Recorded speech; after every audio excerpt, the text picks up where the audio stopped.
Joining me with more on this is Denmark West, advisor at K1 Management. Denmark, thanks for joining us. Thank you very much, Michelle. So Denmark, has Facebook finally got the mobile ad formula right? Well, I think that Facebook has done a fantastic job of ramping their mobile ad product. So you think that a year ago, or at least in 2011 before the IPO, they had no mobile advertising to speak of. Last year was probably about $500 million. And this year there's an anticipated $2 billion worth of mobile ad revenue that they're expecting to put through.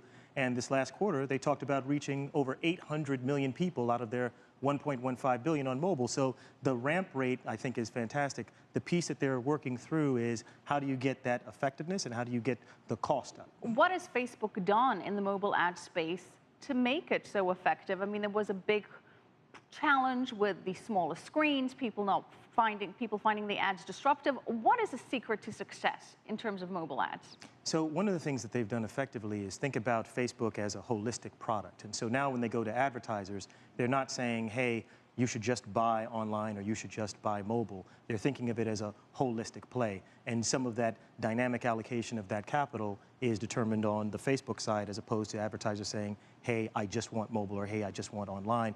That's one piece. I think that the second piece that they've done is they've made a concerted effort to focus on mobile as the primary focus of their business.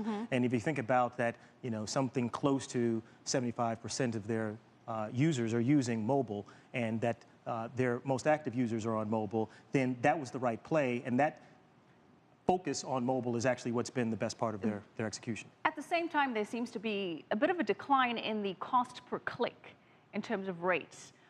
What are the big trends now in online advertising?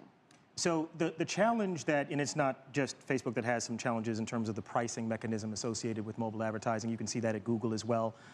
In their most recent earnings announcement, they talked about the decline of the cost per click. And there's a couple of factors that are associated with that. One of them is the point that you raised earlier, in that the advertising environment for display ads specifically is much more difficult because of the smaller screen real estate.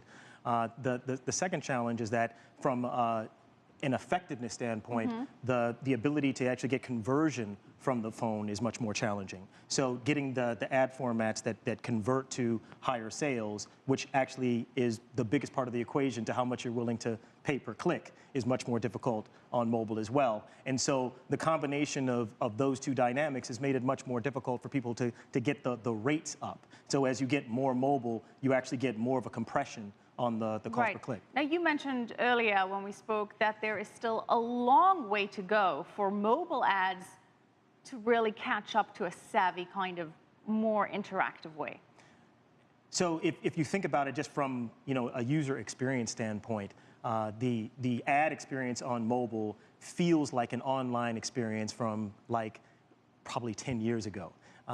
The display advertising isn't compelling. It's hard to read sometimes within the small screen real estate. And, if this is the trend, why are companies not catching this train and getting on board? Well, there's a learning curve associated with new platforms, especially for advertising. You know, you think about how we've evolved from print to radio, to television, to internet, to social, to mobile.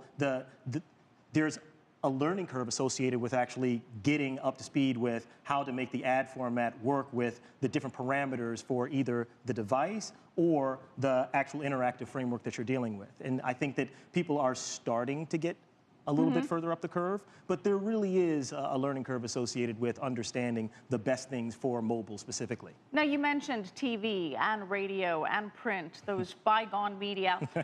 How much do you know are companies' advertising budgets allocated to online as opposed to more traditional media, and do you expect that to continue growing?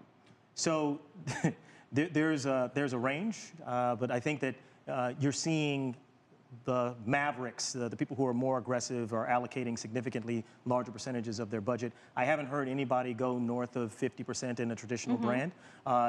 Usually it's in that sort of 10 to 20% range where you're seeing somebody that's particularly aggressive. But the question is do the dollars follow the attention? Traditionally, you think about advertising as the more effective means of monetizing attention. So people want to get the eyeball, so to speak, to get that attention, and then they have advertising as one of the primary means of monetizing that attention. And so when you see more attention being provided to online and mobile, the question is how quickly does that transfer? And if you use the analogy of broadcast TV and cable TV took a couple of decades in order for the audience to catch up, but they still lag in terms of CPMs. So there is a comfort level, there is an issue with fragmentation. There are a number of reasons why the dollars actually lag, but are they going to follow? Yes. The law of advertising is that the dollars follow the audience. The dollars are following the audience, and we're following you. Thank you so much, Denmark West. Thanks for joining us. We're going to have to leave it there. Denmark West, advisor at K1 Management.